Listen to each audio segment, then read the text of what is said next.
Grazie Joe, solo un breve saluto.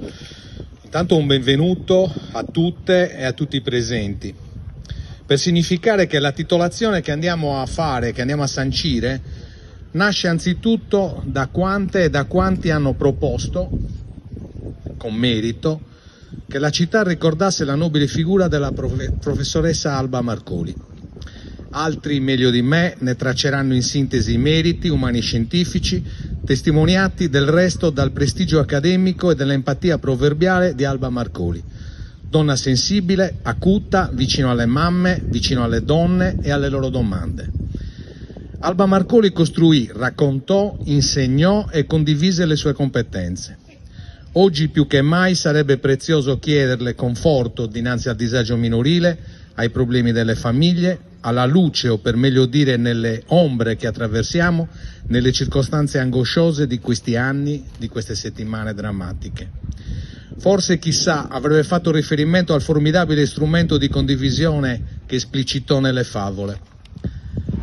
Molte le dedicò a noi, agli adulti,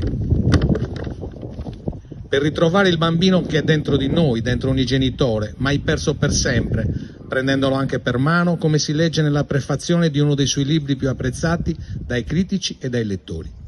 Alba Marcoli scrisse anche del bambino arrabbiato, e un po' lo siamo anche noi, dinanzi alla carenza di quella umana armonia che come genitori, educatori, da adulti dobbiamo assicurare, testimoniare direi, ai più piccoli, ai più fragili e tra noi stessi.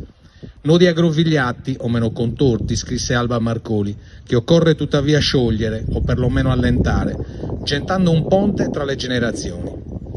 Un'estimatrice la vuole ricordare citandone una frase: è meglio essere liberi di camminare verso il futuro portando le cicatrici di una ferita, piuttosto che non riuscire a muoversi per il timore di non poter sopravvivere. Noi abbiamo scelto un aforismo diverso e l'abbiamo scritto sull'insegna che stiamo per scoprire.